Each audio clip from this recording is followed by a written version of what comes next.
Hello, everyone. Welcome to this workshop. I'm really glad to have this opportunity to connect with you all. And I'm looking forward to seeing what we're going to co-create together today in this workshop.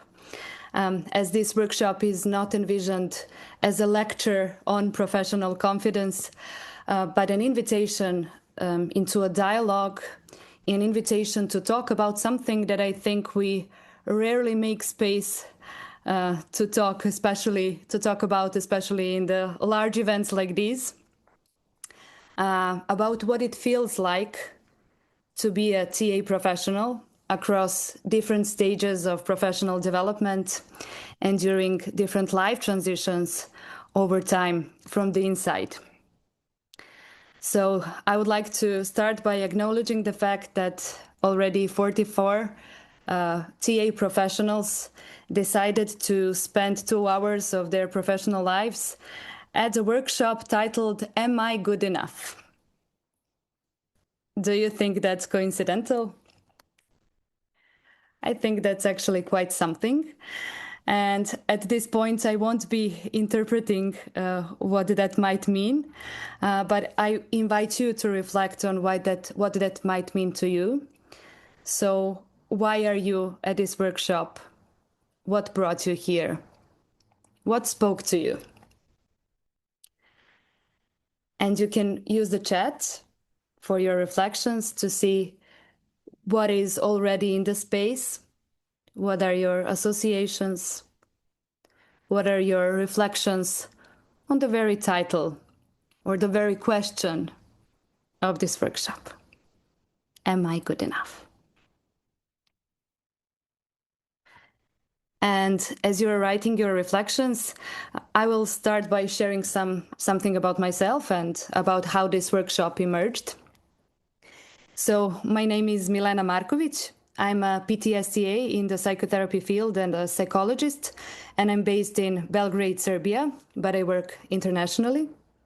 And in the last couple of years, my work has been primarily centered around working with colleagues, trainees and psychotherapists and other mental health professionals, first through personal psychotherapy of trainees and psychotherapists, later through supervision and training. And during those years, primarily through my role as a psychotherapist, I've listened closely and attentively to what the colleagues were sharing when they felt safe enough to share how they feel, in the safety of the therapeutic space or in the safety of a good, attuned supervisory space. And I've heard a lot of shame, feelings of incompetence, inadequacy, not really belonging to the professional field, self-doubt, professional isolation, the sense of being stuck while others seem like they already have things figured out. Then professional stagnation.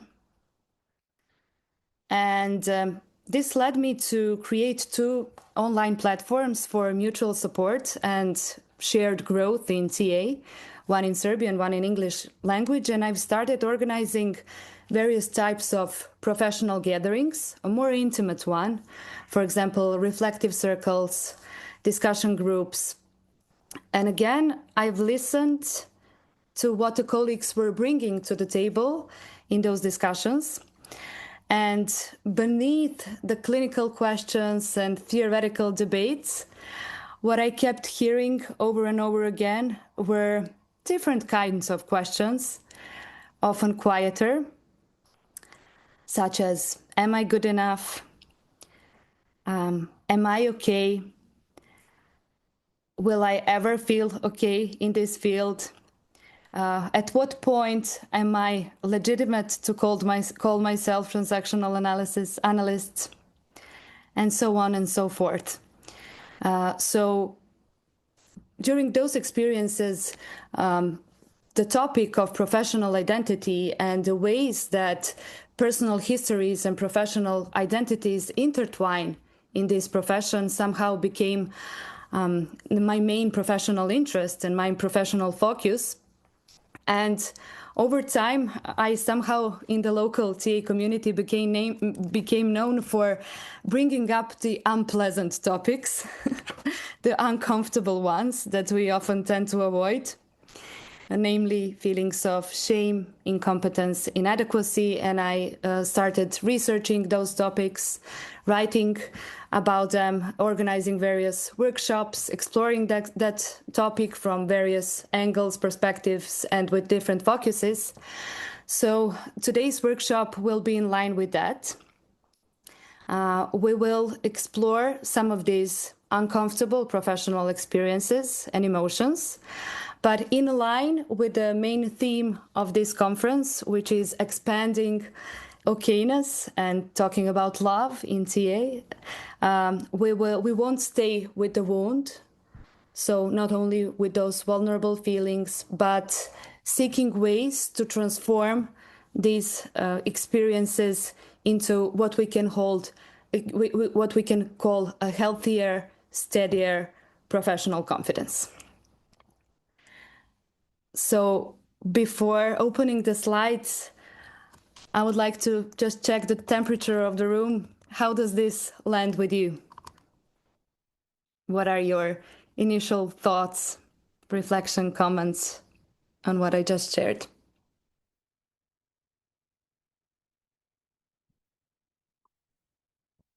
You can use the chat, but it will be good to hear your voice as well.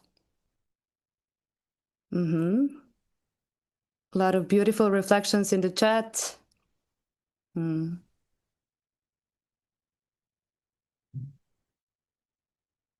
Sharing the difficulties with the confidence at times. Questioning whether I'm good enough to sit opposite clients and support them to make change. Interest in the concepts of shame and self-doubt, particularly in supervision. Good.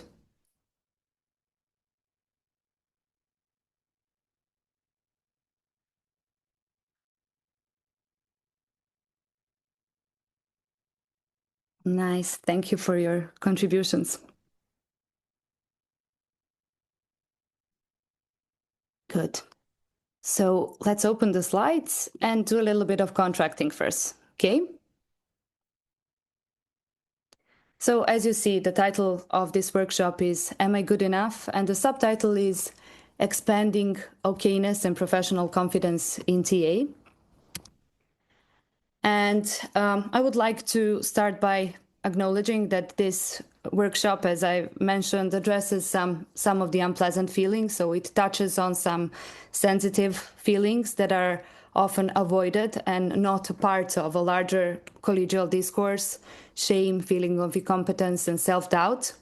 And as Valérie Perret, in her wonderful TAJ article about shame in supervision, stated, shame itself is too shameful to mention. So holding in mind that some of those topics are very sensitive to share, and also acknowledging the fact that this workshop is being recorded by the organizer, and that recordings can create caution and self-censorship, especially when the topic is so sensitive and vulnerable. But I invite you to try to overcome that barrier in a way that is also protective for you, so not overexposing yourself. But I invite you to a dialogue nevertheless. Invite you to modulate, of course, the level of self-disclosure, and we can always pause the recording when you're deciding to share something personal. And everything from the recordings, as organizers shared with me, can be edited out. So I have a lot of slides and a lot of content I would like to share with you, but I don't plan to use them all. I plan to see what emerges here in our conversation and adjust the content to our process. And perhaps a little bit of contracting around language. English is not my first language. So if you notice that pace isn't all right, that it needs adjustments, or if I stumble over some words, bear with me. And you are invited to share your experience, because I think that this topic is best explored through dialogue and contact. And what I strongly believe is that topics around shame, fear of exposure, incompetence and inadequacy enter collegial dialogue, shame loses its power to isolate. Because as Bill Cornell shared, shame is a profound inhibitor. We know that, right? But if we normalize it, if we agree that that's something that can be shared across different stages of professional development, and that none of us can say that it's completely immune to those feelings of incompetence, inadequacy, shame, then we open the space for dialogue and growth and for mutual support. So I also invite, bearing in mind that this is a sensitive subject, so keeping your adult steady and as present as possible. And I also invite some co-creative principles to this workshop. As we know, those co-creative principles are the principle of we-ness, so we are together in this workshop, shared responsibility for what it emerges, for where does this lead us, and also present-centered relating. So this is what I propose as a contract. What are your suggestions? What is important for you when we are approaching this subject?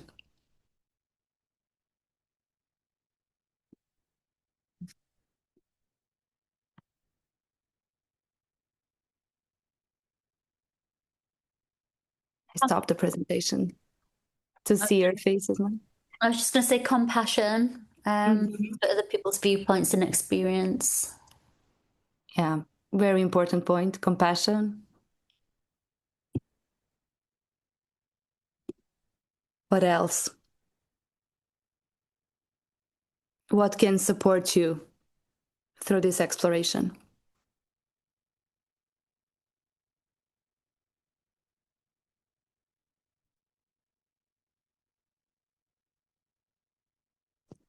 Listening and giving people time to talk.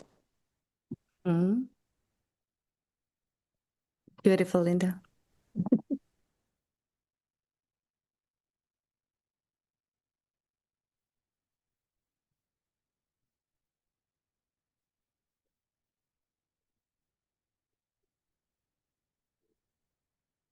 We're listening. I think judgment is a key thing here, because what we're talking about is self-judgment. Am I good enough? But also a potential for judgment of peers, because that's what people have been talking about in the chat room in terms of being in supervision groups. Mm-hmm. Mm. So what I assume is that we already bring some shameful experiences and potentially something that is inhibiting. Mm. Something that I've found helpful on online groups, you know, because you don't have each other's presence in the room for like nods and smiles and things. Sometimes it can be nice to kind of offer strokes to each other by way of the reaction button, just so that if you're sharing something that's difficult, you just know that it's being received by other people. Mm-hmm. Good, Jess. So we already have compassion, giving ourselves strokes, each other strokes, listening. Acknowledging that everybody has something to learn from everybody else. Beautiful, beautiful. not judging, learning from each other. I think for myself, it will be there's a learning opportunity here today to try and be my adult, but being aware that I may be pulled into my child state when maybe not feeling good enough. And that's okay. Yeah, to be mindful of that.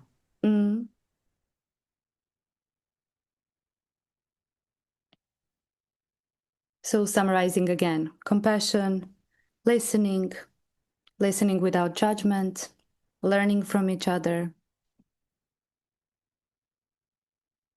giving ourselves permission to also keep in touch and be in contact with some content of our child ego state, while aiming to be grounded in adult reflection about it. Do you think that this is a safe container and a framework for further slides and work together? Anything else that's pressing for you?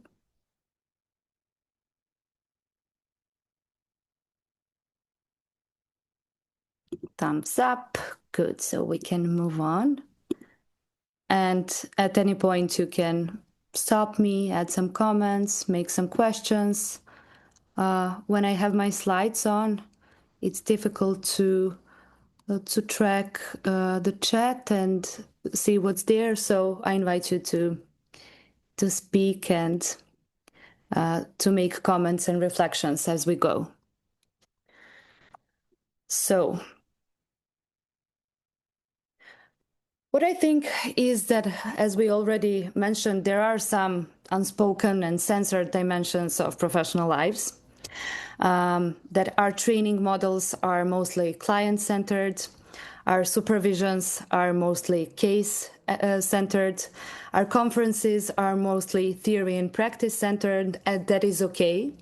And that is valid because that's the work, right? But this workshop also invites us to turn the gaze inwards toward the lived experience of being a professional over time. And also for myself, while I was introducing myself, I spoke about some of the professional experiences that formed these professional interests of mine. But of course, this workshop, it was not created in the library or in the laboratory, but also from my personal experience and the lived experience of being a TA professional and a professional navigating the complexities of TA world altogether, going for the TSTA exam and everything that it entails. And as I shared, when these feelings and what we are going through and what each of these phases entails and evokes in us become part of a dialogue and a discussion, the space opens for insight and growth. And just keeping in mind that and normalizing that professional pressure is real, right? And it can feel heavy sometimes. Because this field, no matter the field of TA, no matter the field of specialization, the field demands that we hold complexity, hold spaces for other people or groups of people, many people, to tolerate a lot of uncertainty, to tolerate a lot of processes, to remain relationally available under evaluation. Someone shared about the judgment, and maybe the awareness that we are being evaluated through our professional lives by many people, not only in exams, but there's also an evaluation in the clinical work. There's also evaluation as a component of supervision. So the demand is to remain relationally available under evaluation and under all that pressure, to think clearly while being emotionally engaged, and while also noticing some of the reactions from our child ego state and parent ego state, and trying to stay grounded in the adult. and to respond ethically while being human, right? So what I think is that there is no advanced level in TA at which certainty disappears, and that we often root ourselves and root our self-confidence and professional confidence at the titles we have. So the letters we have with our names, whether it's a CTA or not yet a CTA or a PTSTA or a TSTA. But I think that there is no credential that immunizes us against exposure. So no CTA, no PTSTA, no TSTA. So there is no role that eliminates the possibility of doubt and self-doubt in this field. And also the fact that visibility and climbing up the ladder can intensify scrutiny and evaluation and the demand for ourselves and maybe our own perfectionistic expectations from ourselves. So there are a lot of internal and external demands. How are you with this?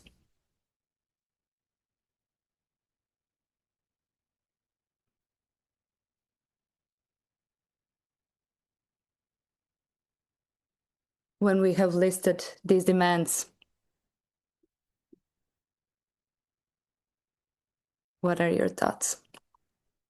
I guess there's always been like an internal awareness that these pressures will be there and will always be there, but it is sometimes important to hear them from, especially for us who new to the field of TA.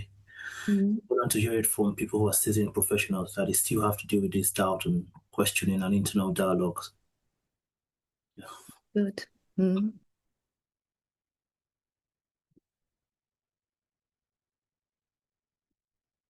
Is there a TSTA in this group?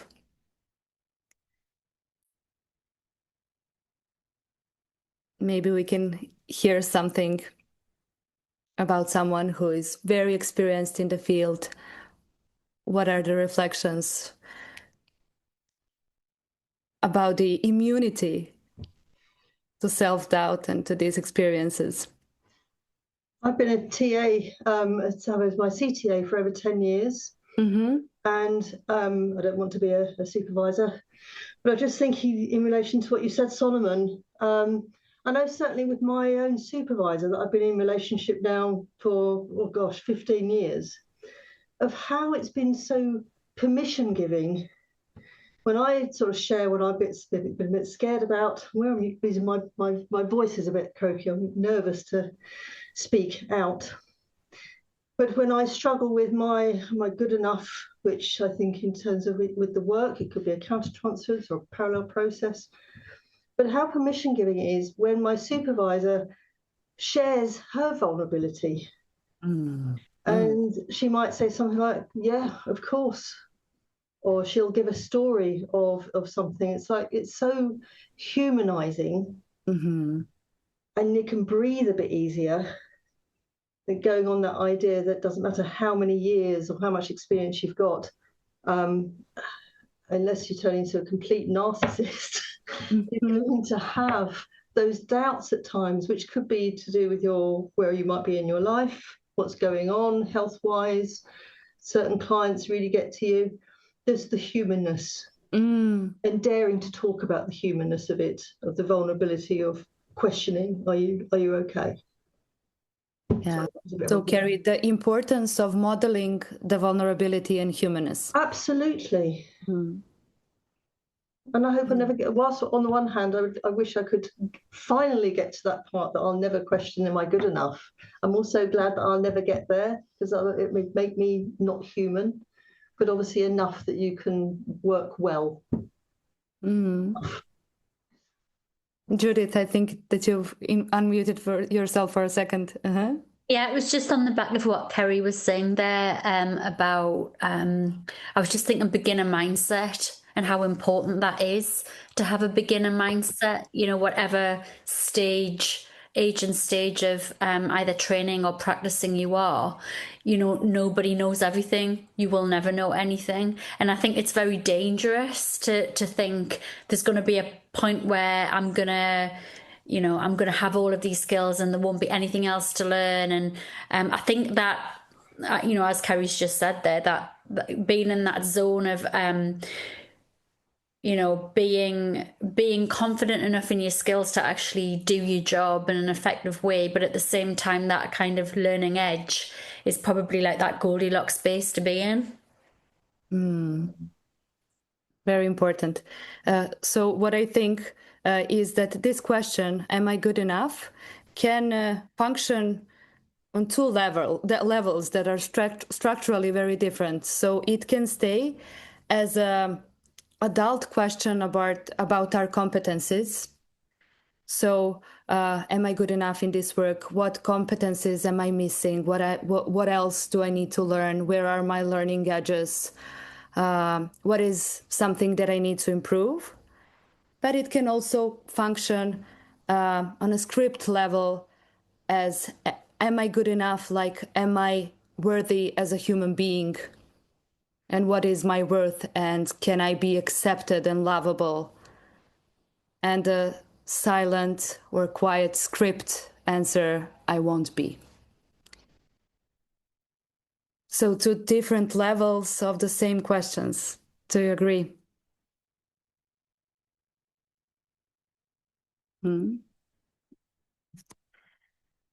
So the main assumption from which we are starting is that, professional confidence is not something that is static. It's not something that is linear, that it fluctuates across different stages of professional development and also across life and different crises we might encounter in our life. It is not a personal trait that we either have or we don't. That it can fluctuate, so that it can grow, but it can also wither over time. So many professionals across their career encounter periods of self-doubt, shame, feelings of inadequacy and incompetence, professional stagnation when things aren't going well in the professional sense and in the development of their practice. And then there's also, you know, periods of burnout and a general loss of vitality or enthusiasm in one's work. So this is what I call the shadow side of the full spectrum of professional experiences. But then there's also a bright side of it, the moments and the experiences of self-respect and grounded competence based on the adequate and objective estimate of our current level of competence, because competence also is a continuum, right? So we are all incompetent for some things in professional lives because we lack the competencies and skills that entails, but we are all competent for many things. So competency varies, and it is something identifiable, buildable, and that is something that we can somehow measure. That's why we have in the handbooks, the core competencies and the list of competencies that can act as a mini checklist also for us when we slip into our script and when our critical parent starts evaluating our global worth, then we can come back to those competences as some kinds of dimensions that we can evaluate ourselves on. So self-respect, grounded competence, then pride, feeling proud of some of your accomplishments, celebrating the milestones, self-compassion. Someone also mentioned at the beginning, self-care, self-love. I think we rarely speak about self-love in this profession. And professional satisfaction. And also the topic that I've recently, only last week, began exploring is the state of flow from the perspective of TA. You know the concept of the state of flow by Mikhail Csikszentmihalyi, who spoke about the feelings of intense attunement to what you're working, to really feeling energized by what you're working and feeling the flow of energy and physis, we can say, in TA. When we are satisfied in what we're doing, how we're doing it, and also in contact with others. So these are the phenomenal experiences we can experience, right? And expanding OK-ness, the sense of being okay and treating others as okay, for me means learning how to hold all these experiences. So both the shadow side and this amazing bright side without collapsing either into grandiosity and self-inflation and narcissism, or in this shadow side into feeling of inferiority and inadequacy as human beings. How are you with this?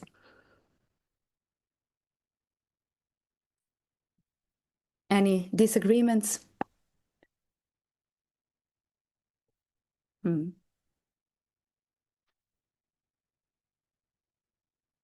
So this workshop invites us to explore the developmental understanding of professional competence. So treating it as a continuum, not as some end point that we achieve once and for all. We're now confident and we will stay equally confident no matter what. But as something that fluctuates, but that it's something that we can aim for stabilizing and grounding in a more like sense of okayness and being okay with the level of competence that you have, because it will vary. The level of competence won't stay the same. So we will explore the developmental understanding of professional competence and also examine some structural conditions that can sustain vitality and growth over time. So looking at the roots of our professional competence, what each one of us is rooting our professional competence at.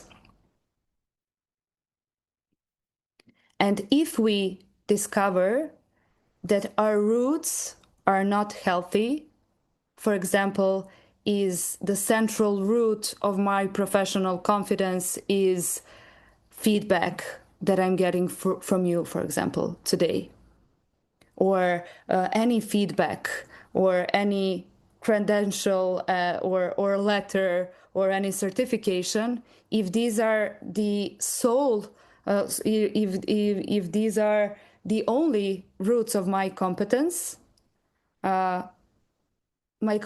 won't stay stable, right? So these are all important and valid reference points.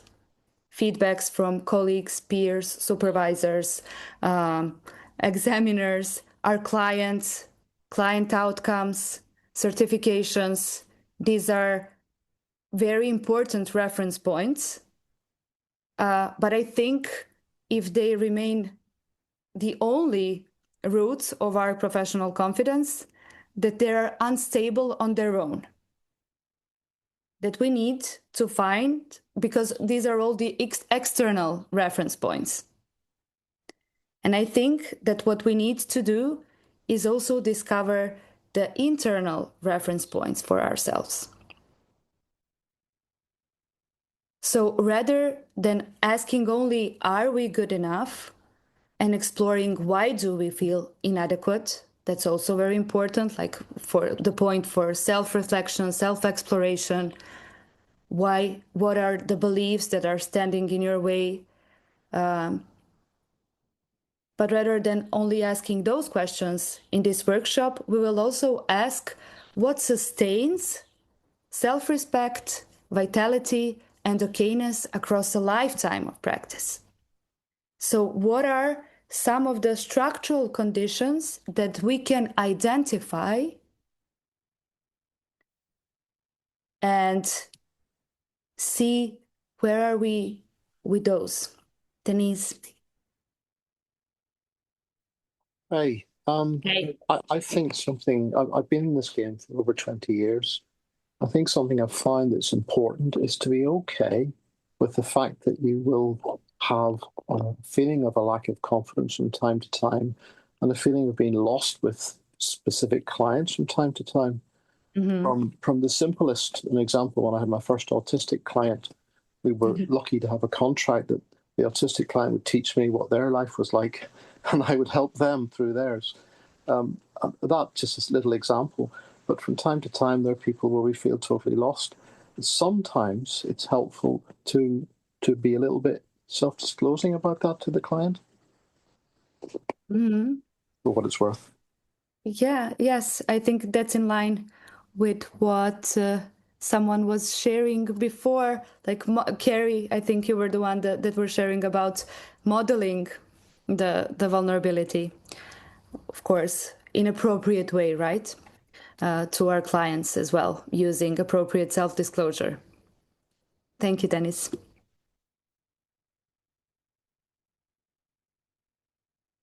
So let's start with a small reflective exercise. I called it When Do I Feel Not Okay? And the purpose of this reflective exercise is to just explore situation in which the sense of okayness, so the sense of I am okay as a being, I am worthy, becomes shaken in professional life. So defining okayness as the sense of, as a, as thinking and experiencing yourself as a valuable human being. So I invite you to just remember a professional situation in which you felt inadequacy, incompetence, or shame.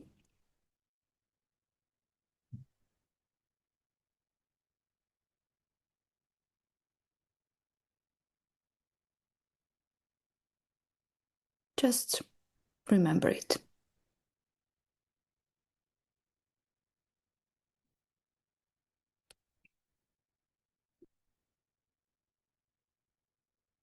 And when you have it in your mind and in your memory, reflect gently. What was happening in that situation?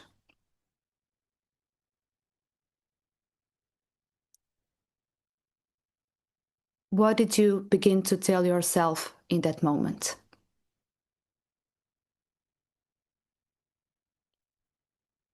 So, what was the internal dialogue?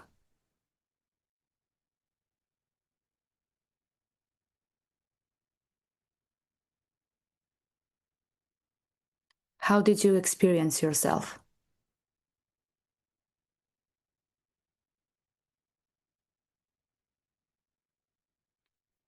Were you alone? Or was someone else involved?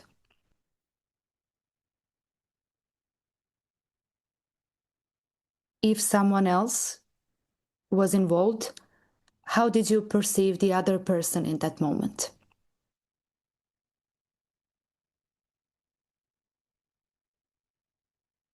And what did you assume they were thinking about you?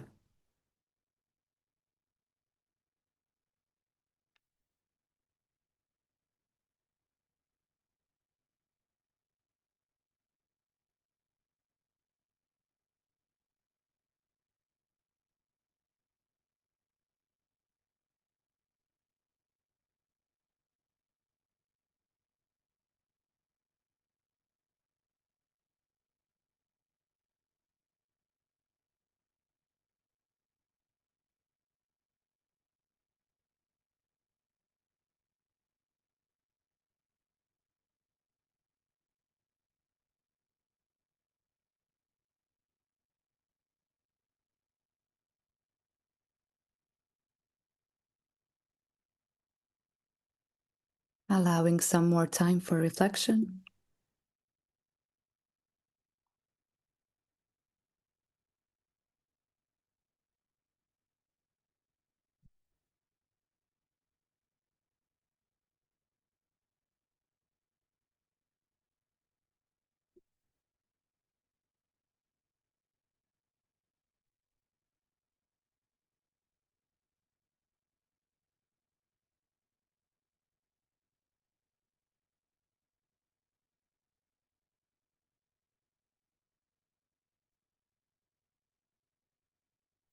I'm not sure if it's on purpose, but I've lost the list of questions. Sorry.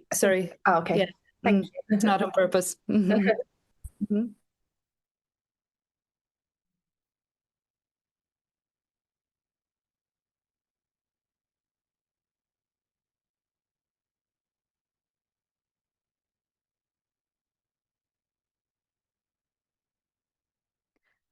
When you're ready to move on, make a small signal to myself just to see where are we and when can we proceed.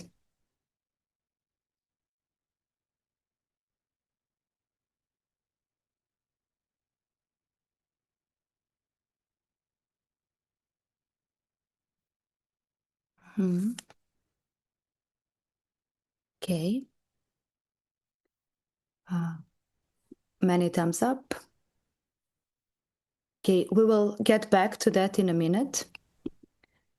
What I would like now is to staying with that reflection.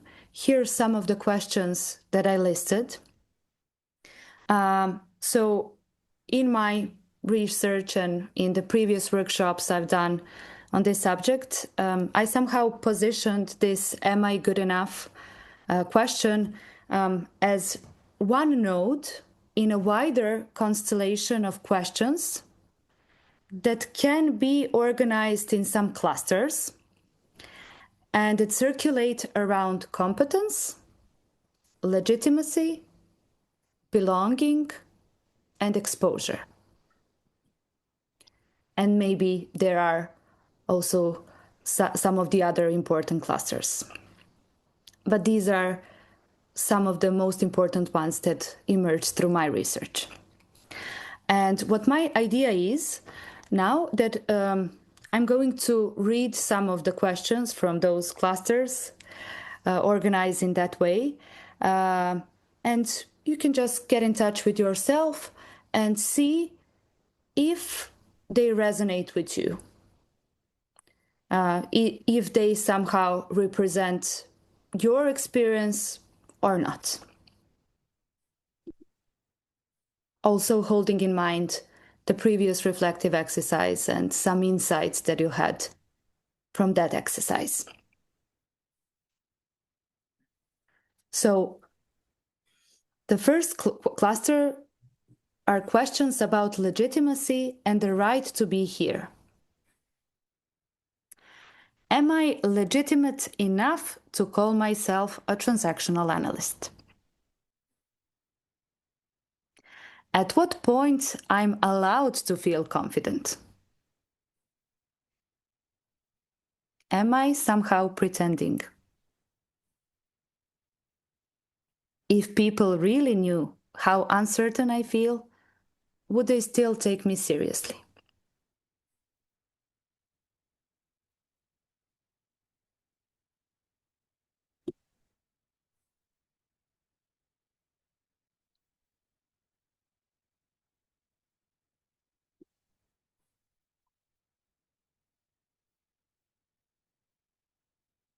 Now we have questions about exposure and being seen. What if others see my limitations? What if I'm exposed as less competent than I appear? How visible is too visible? What is safe to bring into supervision and what is not?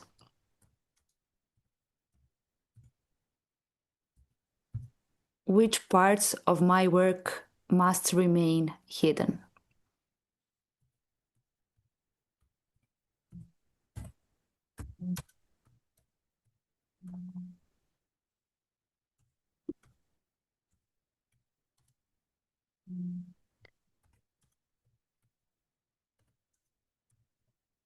Then we have comparison and hierarchy. And I think that TA is a very hierarchically structured modality. Why do others seem more confident than I feel?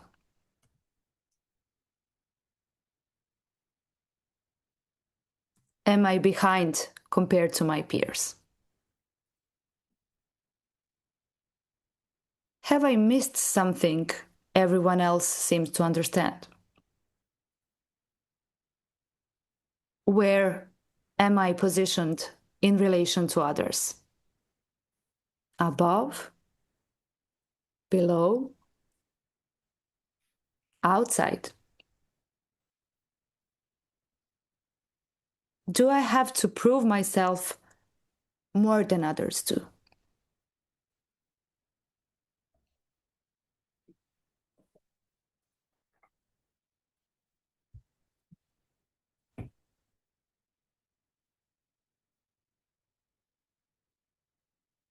Questions about belonging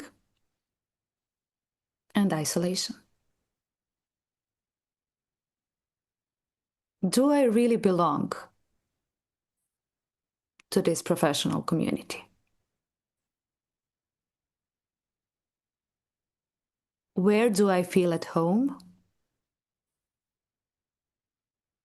And where do I feel peripheral?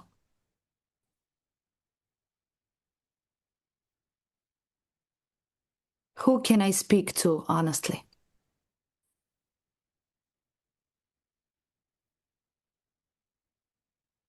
Am I connected or merely present?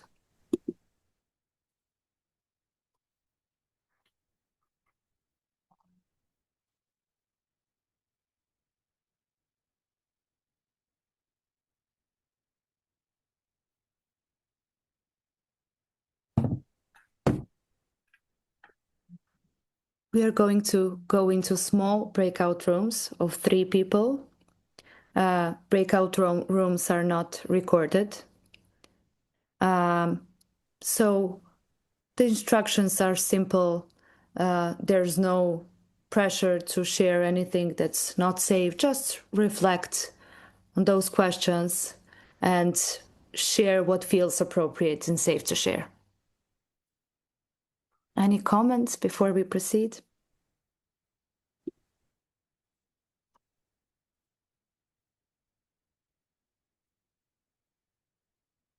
I was just thinking how important it is, profoundly important it is for personal therapy while you're training, but also particularly in those first few years as you see in clients, to make sense of this. Because of course you're talking about the hierarchy and what is out there, but so much is projected as well. And I'm making some sense of where that comes from to help steady your own ship in a way that's non-pathologizing, and being really just learning self-compassion of where those edges are. We can't tolerate those edges and make sense of them. It's really then difficult to do it in the work. And I don't mean that to take the work away from us, but it's so important to be able to learn to love ourselves in all of those edges. I agree, and I agree about the importance of personal psychotherapy. Gosh, yes, absolutely.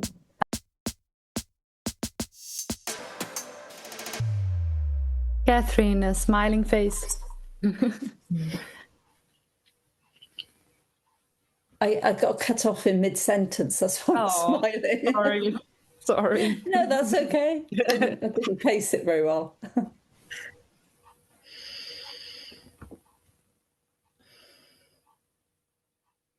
Would you like to finish that sentence in the large group? I think we were just talking about how competence really does ebb and flow. And yes, and I was working with someone who's new to this, or relatively new, and just sort of empathizing and resonating with how that feels as well.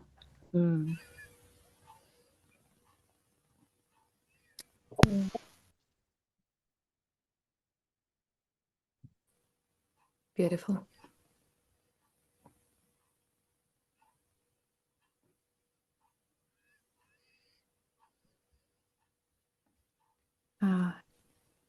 Let's see. I think that everybody has returned. How was this conversation for you? No need to share anything personal, but would you share something from the conversation, from what you've shared? How was the discussion overall? As a trainee in the first year, I found it really helpful just hearing from two really experienced therapists. And because what I was finding is that whether am I good enough, like depending on the situation, I can go between all three states of incompetence, shame, inadequacy, and then come right back round to the beginning. And whether I resolve that in the situation or not, I find quite interesting. And a lot of it depends on the actions of other people. So I'm going to bear that in mind when I go into the therapy space with a client. But it was interesting how we were talking about how it's actually quite good. Like if you deal with this healthily, you actually should be feeling these things in a way, because it means that you're trying to develop and you're trying to grow and reflect and have some humility about your own like state, I guess. But yeah, so I found it really helpful. Yeah, beautiful. So trying to identify with ourselves, what feeling are we feeling? Is it incompetence? Is that because I think that feelings of incompetence can be very normal, and sometimes it can be important. It can be dangerous to feel competent in an area you are not yet competent in. So is it the feeling of incompetence, or is it a deeper feeling of inadequacy, which is tied to your our own sense of self and sense of being worthy, and shame, as I would define it, as a experience of a social rejection and a fundamental belief that something is wrong, fundamentally wrong about me, and therefore people are, I won't be acceptable, or I will be rejected or shamed for who I am. And someone also mentioned in the chat, I read your chat, the messages in the chat while you were in the breakout rooms, about the difference between the feeling of shame and guilt. So guilt is something that can be very important to hold in the adult ego state. If we make an error, for example, a therapeutic error or some mistake, that it's okay to feel guilt and that we can learn from guilt. But the logic of that guilt is, okay, I've made a mistake. What can I learn from this mistake? Not to repeat it. But shame is deeper and tied to our sense of self as a whole. At least in the working models and definitions I'm using for those emotions. Anyone else? We talked about, I'm at a point now, I'm finishing my last year to be a psychotherapist, but it's whether I want to be accredited with the UKCP or whether I want to stay as I am and not be accredited. And it's that, am I good enough to be that way? And the fear is whether if something goes wrong, what will happen? I'll be on my own. Yeah, nobody to support me. So interesting. Yes, interesting. And am I good enough to be on my own with nobody to support me? Yeah. Quite scary, really. Yeah. I can hear that, and thank you for the contribution to this reflection. And I invite you to reflect more. Who can support you? Yes, exactly. Will you really be on your own, or you have someone in your community who can hold you and support you? Who can you reach out to? Yes, I mean, my supervisor, and I know my supervisor talked about having our peer group, which I would love to still have when we qualify, the group that I'm in now, which will be really supportive. Yeah. And other colleagues. Yeah. So you lose track of that because you're just that busy panicking, really. Am I good enough? That feels huge. Yeah. Yes. Thank you, Linda, and good luck. Thank you. I don't know if you've noticed some claps and applauses in the reactions while you were talking, so there are people cheering for you. Thank you. We were talking about in our group as well, we were talking about sorry,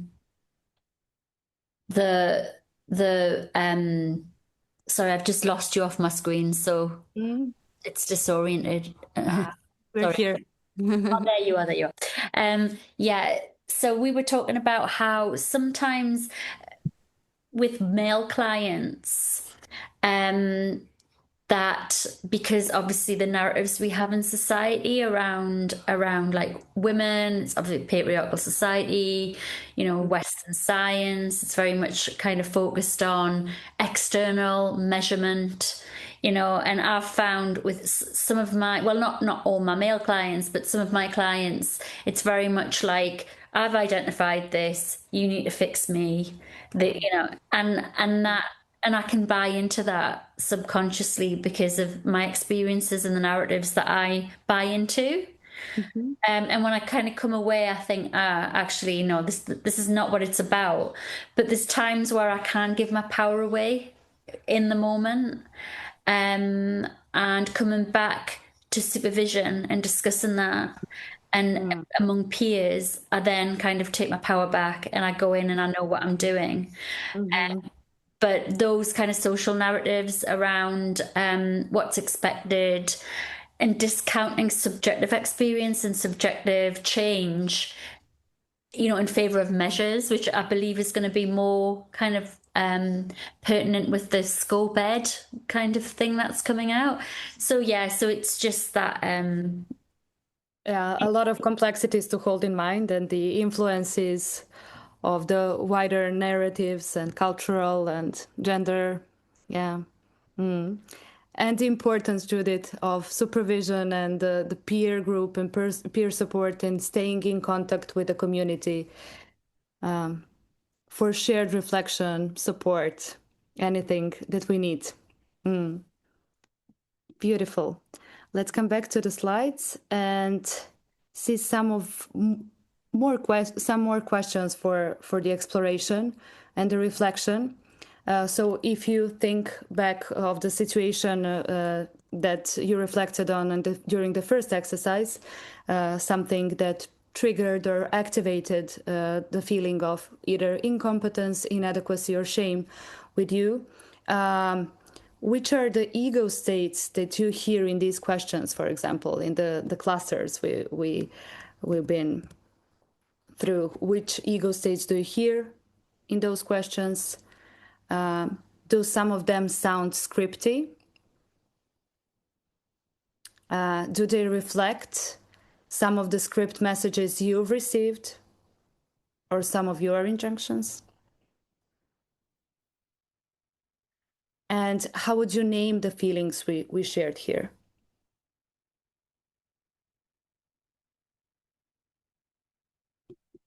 So no pressure to share anything sensitive from your script. We can stay on the conceptual level if that's safer for you. But let's name some of the TA concepts, models, some of the script injunctions or drivers that we can hear implicitly on a psychological level from these questions, from these "am I good enough" questions. I know for me, it's my child and also critical parent. And I think it's that fear of the don't be a child. Yeah. Don't be too sensitive. Yeah. Grow up in the same vein. Yes. Grow up. Yeah. Lots of messages. Yeah. Yeah. Yeah. In a profession that we need to be really grown up, right? Yes, exactly. Yeah, exactly. Yeah. Yeah. So critical parent finding Very its critical. way to yeah. Yeah. Yeah. And as much as like I can be an adult, but as soon as it's something happens, you just drop to child. Yeah, and that critical parent's sitting on your shoulder. Yeah. Yeah. Thanks for sharing. It's all right. Is your critical parent in the room now? Comes and goes. Okay. Yeah, and the child. Thank you. So we've heard from Linda, the child ego state, the critical parent interfering, the don't be child injunction. I'm thinking about a work hard driver, and it's pertinent for me at the minute because I feel like I've been unconsciously doing a lot of working too hard and trying to almost do the client's work for them, and trying to step back and actually leave space for the client. And it kind of goes against the grain. And you think about self-worth issues about, I need to bring value added, I need to do something, I'm getting paid now as well, private practice, like I've got to earn that. And sometimes in a profession where like less is more, that can really Yeah, a lot of pressures from the drivers, various drivers. You're receiving cards, Judith. Thinking about the drivers, sometimes I get stuck in what to say because I can't think of the perfect thing to say, which makes me think of the be perfect driver. But I see how it relates with the try hard and the please others all at the same time. So if I've got a client in front of me who I'm going to use the example of like wanting you to fix something for them. You can see that to please them, you would be doing that. So it's hard to not enter into that kind of a dynamic because you're wanting to please others in order to be perfect. But actually, it's not. Yeah, that's it. It was making me think a little bit about that, when you've got a client presenting and what they want from the space isn't necessarily what the space is for. It puts you in a situation where those drivers could be screaming really loudly and you've got that like inner conflict. Yeah. Yeah. And coming back to the drivers, as the definition of drivers as the conditions for self-worth. I know there are various conceptualizations and various models, and different authors define them differently. But I see them as like conditions for worth, attaching themselves to the primary script injunctions, don't be important or don't exist. I'm aware of the time, so we will move to the slides now. So what we notice also from this exploration, and I'm sure also from the exploration that you had in the small rooms, that across different professional contexts, feeling not okay often appears when, let's see when, what are the situations that can often trigger it, where learning edges are interpreted as statements about who I am, not what I'm learning, or what I'm still not doing correctly or good enough. When evaluation or feedback is experienced as a judgment of worth. When uncertainty or not knowing is hard to tolerate. Where professional contact is limited or absent, for example, writing, Linda, your fear about staying on your own when you qualify. So will the professional contact become absent? Will I have someone to support me? Then the sense of belonging, when the sense of belonging is impaired. Or when our old script patterns are activated under pressure.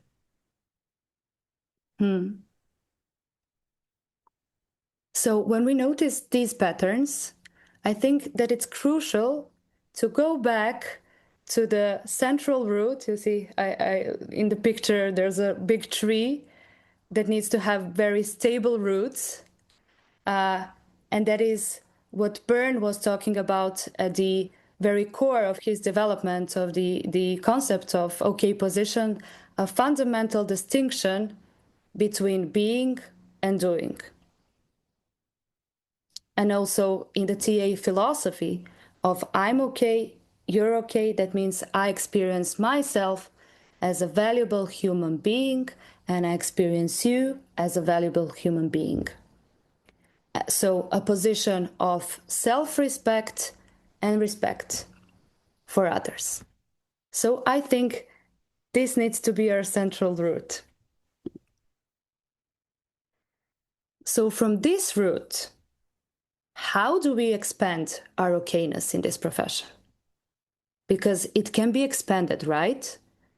The concept of okay-ness, like the concept of professional confidence and professional development, is not static, like the concept of integrated adult, right? It's not we reach it at some point and then we're integrated for the rest of our life, or we stay okay for the rest of our life and no pressure can destabilize it. So if we accept the notion, the idea that scripts can change, then the okay-ness and our sense of okay-ness can expand. And it's also a dimension.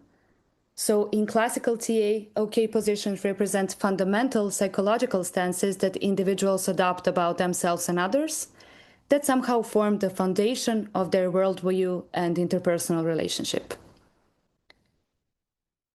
So if we connect OK positions to script, and if we believe that script can change, then we can think of OK-ness not as a static position, but as a developmental capacity that can expand over time.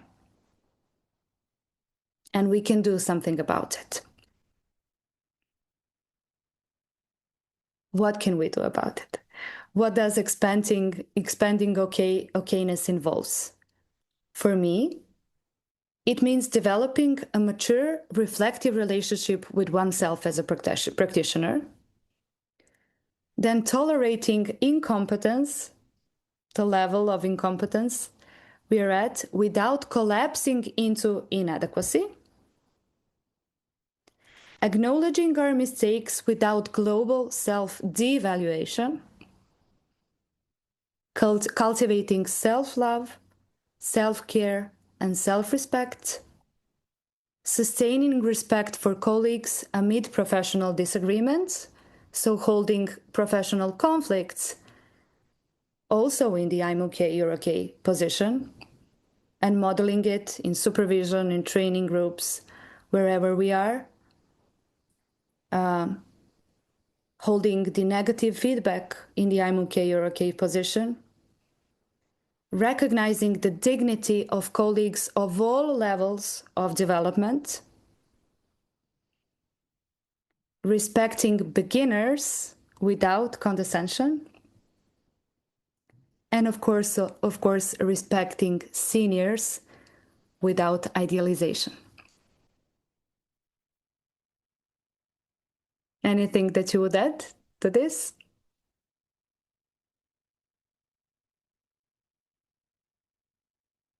Have I missed something important here? Something important for you when you think about expanding okay-ness?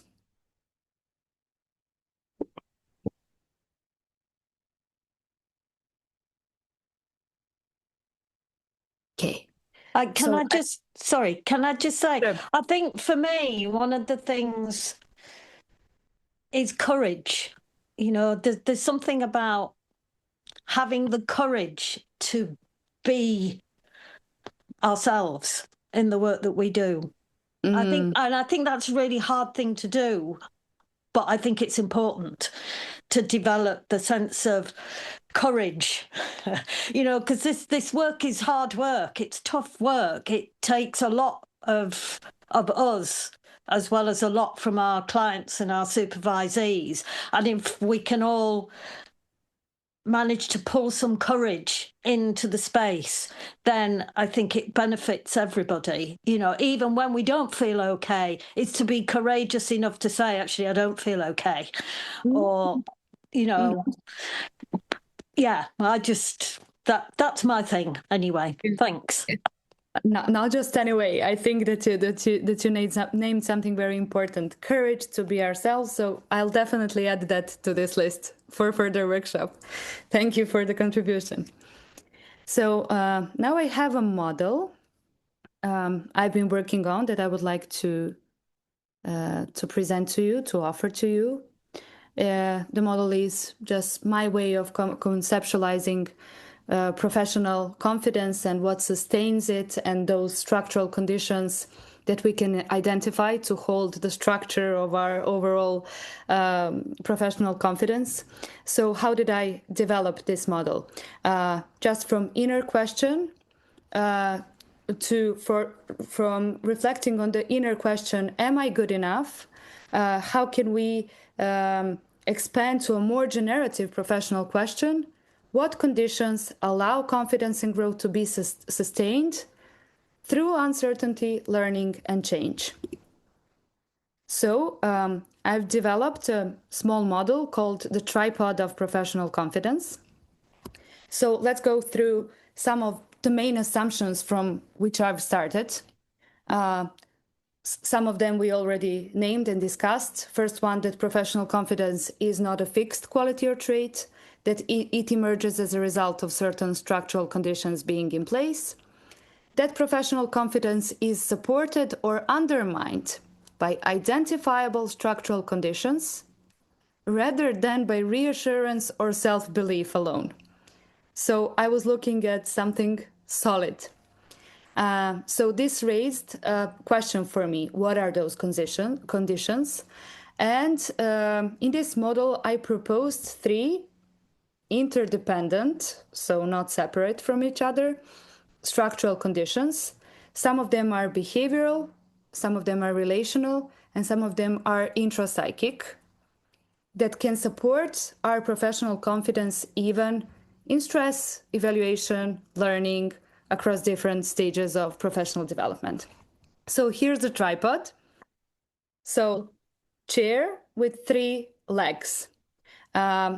Why did I use that metaphor? Because when we have a tripod, when we have a chair with 3 legs, if we destabilize one leg, or if one leg is missing or becomes shaky, the whole structure becomes destabilized.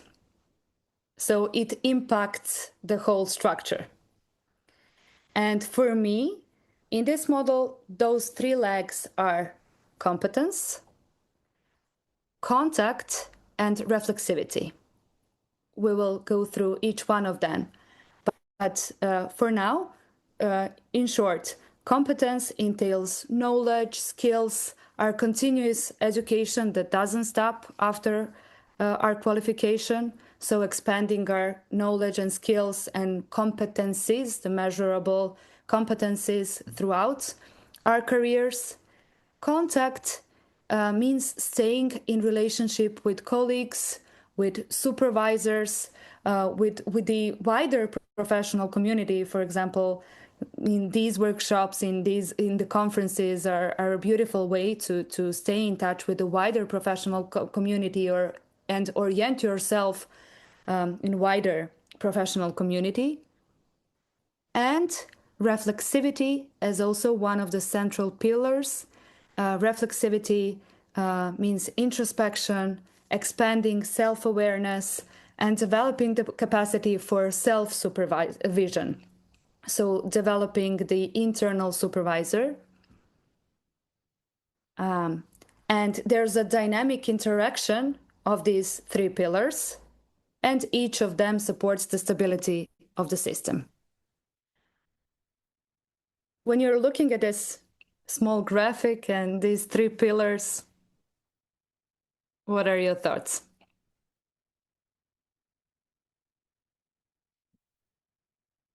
Would you add a fourth, fifth, sixth leg?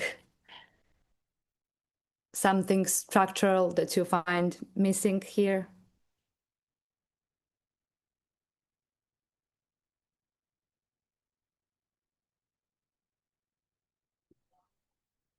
I guess what I'm curious about is, in times where you feel a knock in confidence, would we be able to bring it back to where one of those tripods or multiple of those legs have been impacted? Does that make sense? Like, is it showing a gap in knowledge? Is it showing a lack of relationship with colleagues? Does that make Yeah, it makes sense. So I think it can mean that when the scripts is activated and when we feel inadequacy, I would say that all legs can become shaky, because in shame, in experience in shame, we also withdraw. So we lose contact with colleagues. We withdraw. We avoid when we feel like that overwhelming sense of incompetence that activates shame and inadequacy. I think that we risk staying incompetent because we tend to avoid learning opportunities that could increase the level of competence. It seems And like this model. Sorry. Sorry, go on. It seems like the model is a good way to unpick where a drop in confidence might be coming from, as well as looking at how to improve. If that. Yeah, yes. And for example, if I notice that in supervision with my supervisee, I think that I would aim for increasing reflexivity, the introspection, the self-awareness, the overcoming of those script beliefs that are becoming activating. So noticing the patterns, noticing the, for example, avoidance that can be a result of shame, and seeing what leg or which legs we need to strengthen, and maybe where is the overemphasis. So someone overemphasizing competence, so only going to workshops, conferences, trainings, etc., etc., etc., but not really relating to colleagues, missing the contact component. So there's a I think really good application of this model in supervision as well, to seeing what people might overemphasize and what can we strengthen to make the overall structure more stable and more sustainable. And the main idea is that a tripod is stable, not because one leg is strong and each one of these legs are important. So you can have a strong competence, you can have strong reflexivity, or you can have strong contact. Not because one leg is strong, but because the load is distributed. So not having one leg working to sustain the whole system of your confidence, working hard, but the load distributing. And that stability comes from balance and interaction and interdependence of these pillars. Milena, I'm wondering if, because I was thinking about a fourth leg, and I was thinking about, but I think you incorporate it in the reflexivity bit. Because I'm just thinking, if once your child is triggered, judgments about competence, and the ability to get what you need from colleagues, etc., is compromised. So it's almost like tending to your inner child first, and that kind of being, as in recognizing that you can have inherent shame, which is going to color. I mean, if you feel you're inherently shameful, no matter how many degrees you've got or whatever. It's not going to take that away. So I was just wondering in terms of a fourth leg around that, but then I think it's probably encapsulated in the reflexivity bit around being self-aware. So knowing when you're in that state. Yeah, I would look at it that way. Like for me, it's in the reflexivity. So as you said, tending to your child ego state and also working on some of your script issues. For example, personal psychotherapy for me is in this reflexivity pillar. Very important addition, Judith. Yeah. Can I just respond to something that Judith said? Is that okay? Sure. Judith, I was thinking of self-care.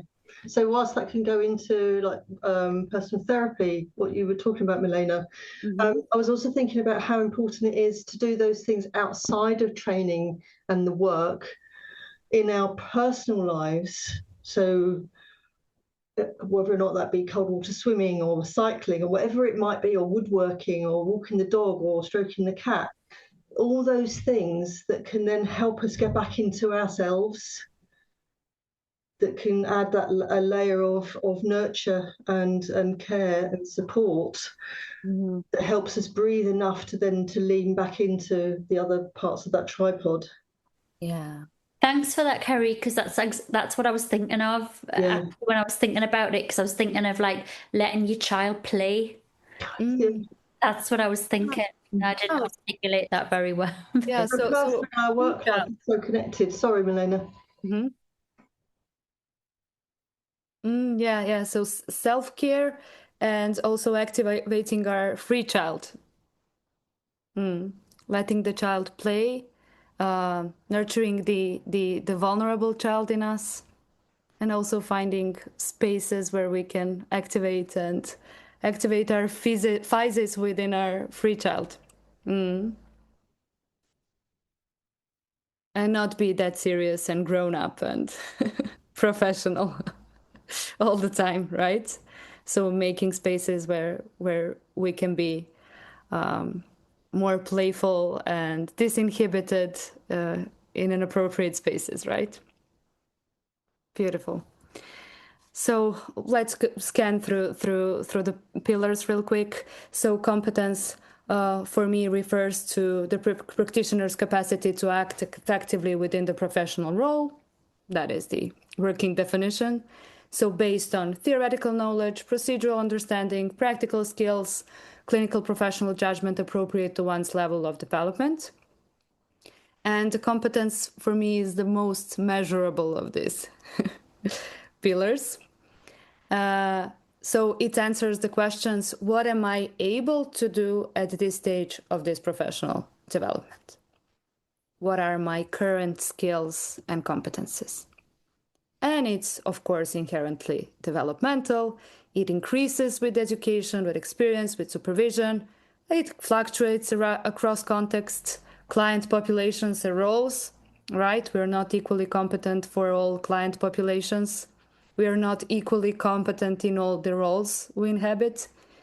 And it's uneven. We are never equally competent in all areas. And competence, for me, also answers the questions, what do I need to learn next? What are the learning edges? Where can I stretch myself? And when this information is used in this sense, like held in adult, what do I need to learn next? Where can I stretch myself? What hasn't been developed yet? This question can support growth rather than shame.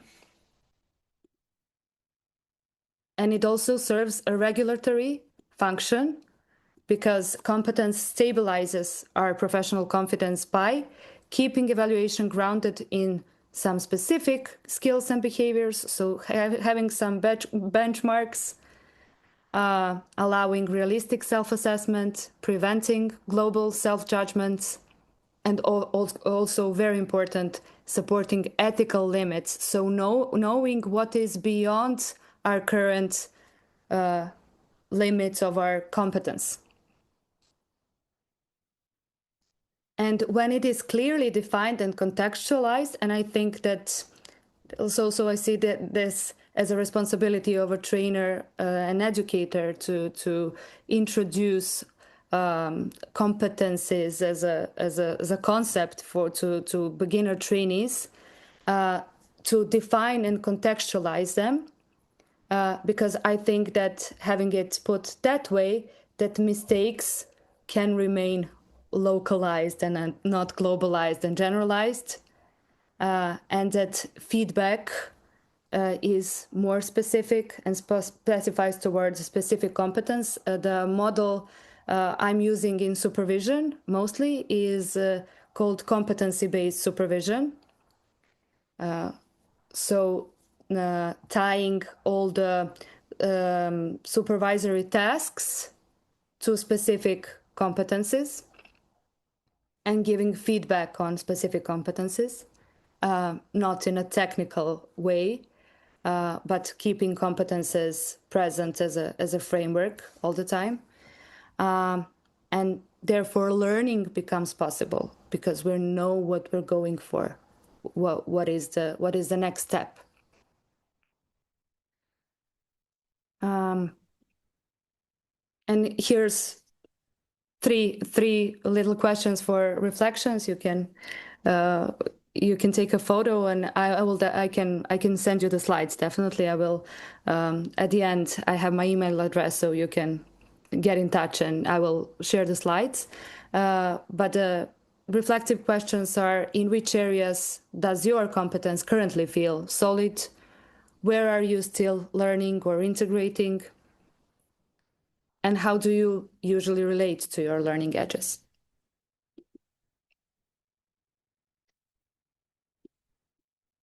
Then there's contact, and I think that we demonstrated it in this workshop very well.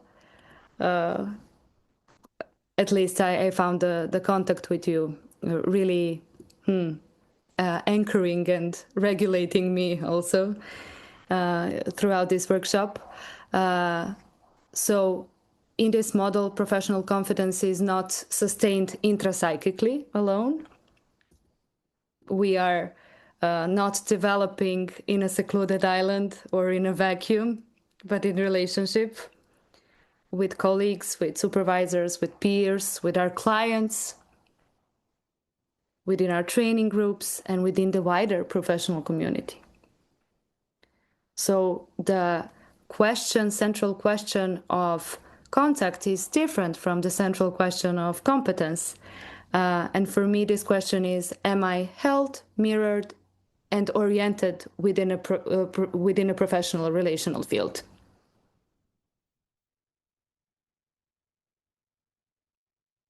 And it's not only about mirroring. Sometimes it will be about mirroring, but sustaining, holding, anchoring, orienting yourself. And without contact, for me, professional confidence becomes very isolated and lonely. And I think that, especially like if you're doing psychotherapy, I find it a very potentially isolating and solitary profession. If you're if you're working in private practice, if you don't have colleagues, for example, with whom you can grab a coffee in the breaks. So it's a paradox. It's a very relational profession. We have deep relationship with clients, but it can also feel isolating if we don't make sure that we have all these support systems in place. And not just professional support system, but also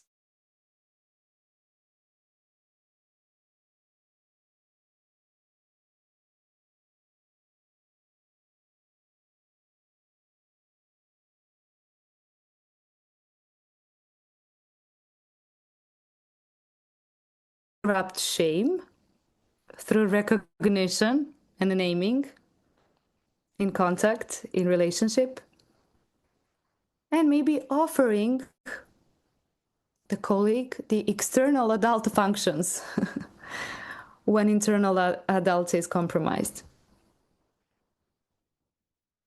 Here's how I see the regulatory function of it. So being located within a field and having our struggles recognized as part of a shared professional trajectory.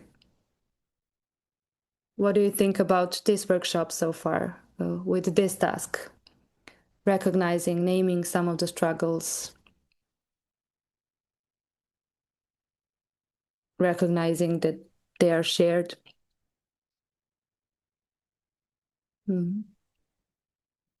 Seeing some nods. I think it's important, I think especially when you're learning, to realise that things are going to happen. I think it's naming it. Yeah. Imminent, yeah. Yeah. Feels huge to name it, but I think once you do, it's the elephant in the room, isn't it? Yeah. Yeah. Yeah. Beautiful metaphor. Yeah.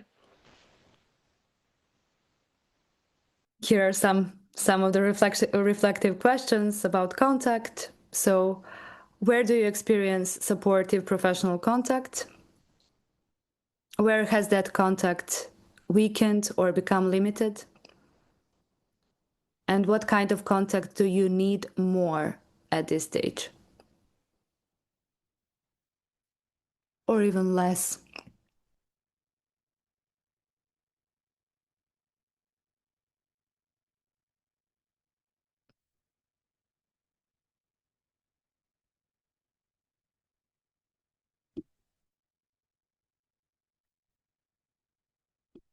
And moving on to reflexivity.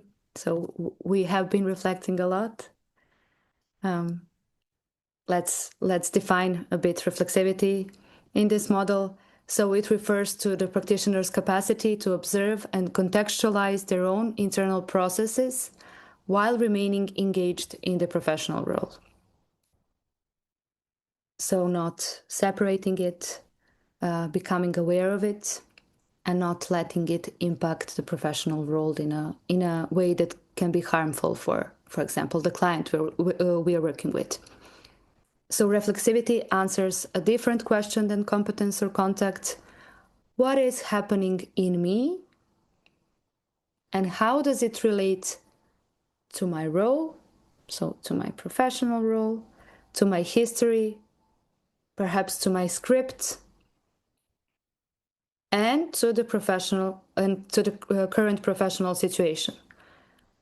And thinking, while I'm saying this, I'm thinking about the rubber band model. Like you have a current professional situation activating something scripty, and we're regressing back temporarily through some of the early scenes. So some current professional situation activating some scripted beliefs, and that can also manifest as a countertransference in psychotherapeutic work. But overall, without reflexivity, learning pressure and relational tensions are experienced unmediated. And that increases the risk of script activation, shame, and defensive behavior. I don't know if you're familiar with the work of Donald Shen. He spoke a lot about reflective practice and what it means to be a reflective practitioner, and he distinguished between reflection on action. It is when we reflect on something after an event. So after we finish this workshop, we reflect on our experience, what was good, what wasn't. Think back, we analyze, we conceptualize, we gain some insights, we learn after some event, some situation. But then there's also reflection in action that occurs during action, during the event, during the situation.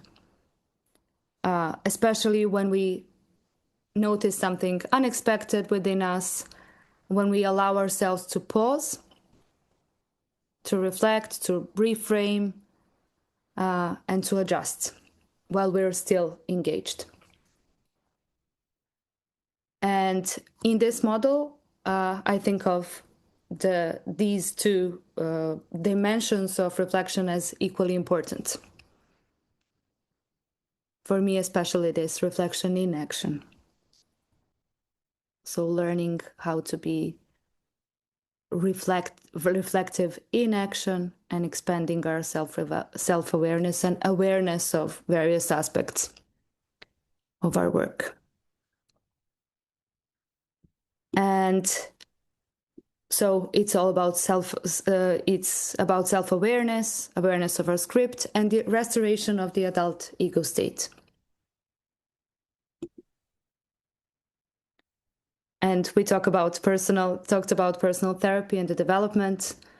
So, sorry, seems like the slide got repeated. So personal psychotherapy helps us develop this self-awareness and work through some of the script issues and supports us that way, and helps us recognize that some of the reactions we are having do not come from the current situation alone. There's something deeper. And we can also connect it to autonomy as according to Byrne, the main guiding principle of all the work we do within transactional analysis, and the hallmarks of autonomy being awareness, spontaneity, and intimacy.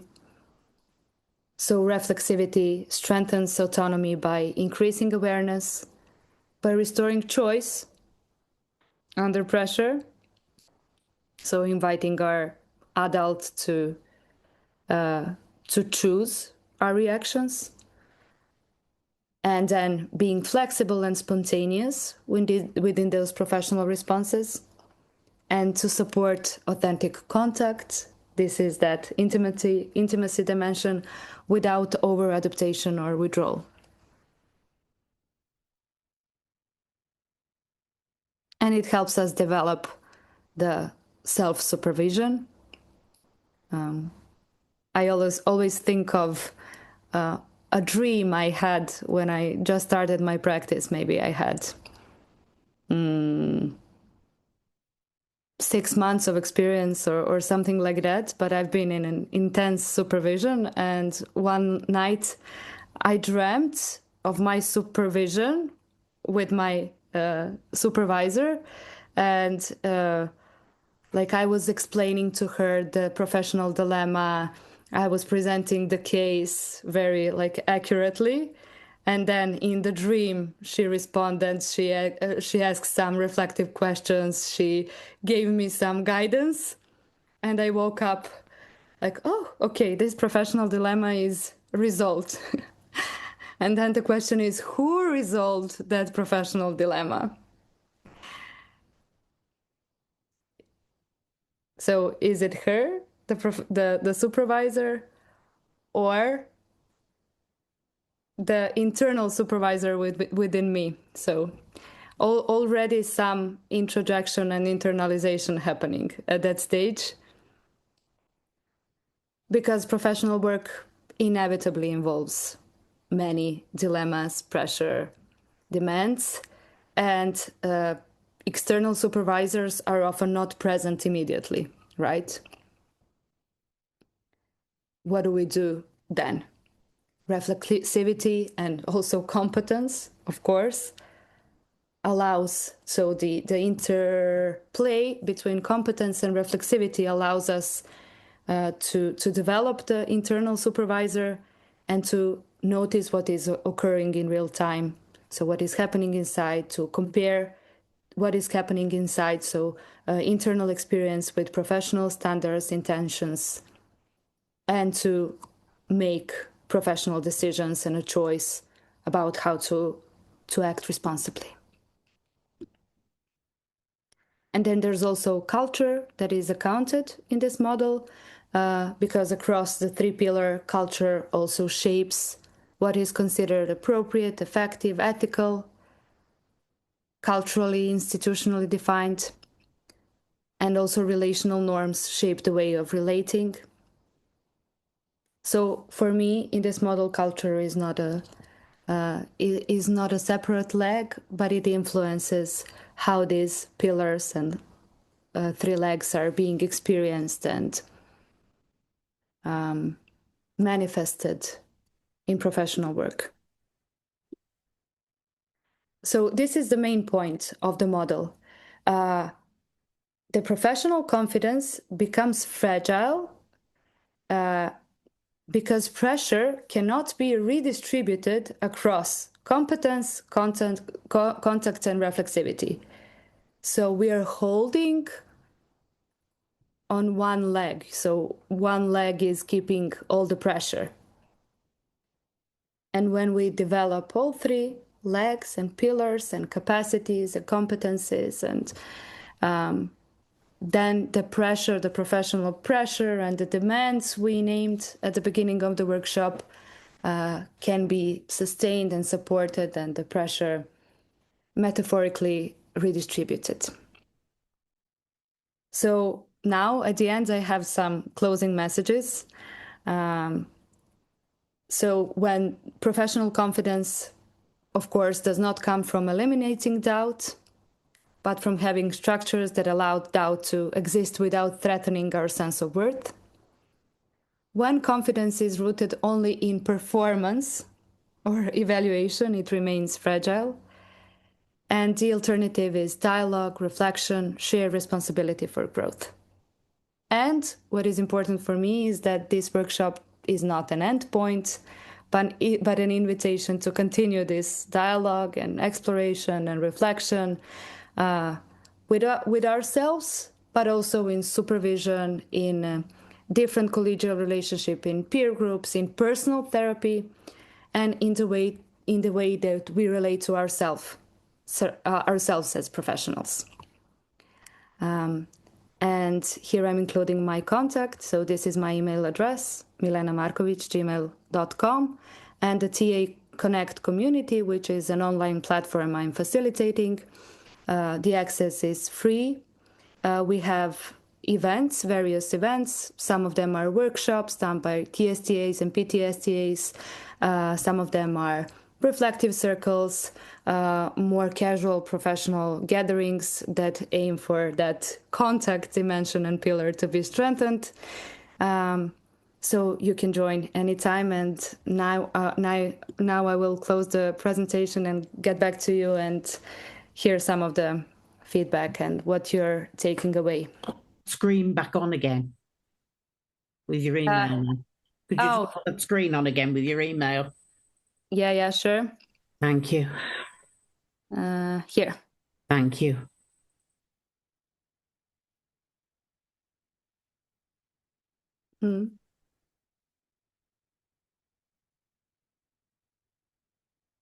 How is this for you?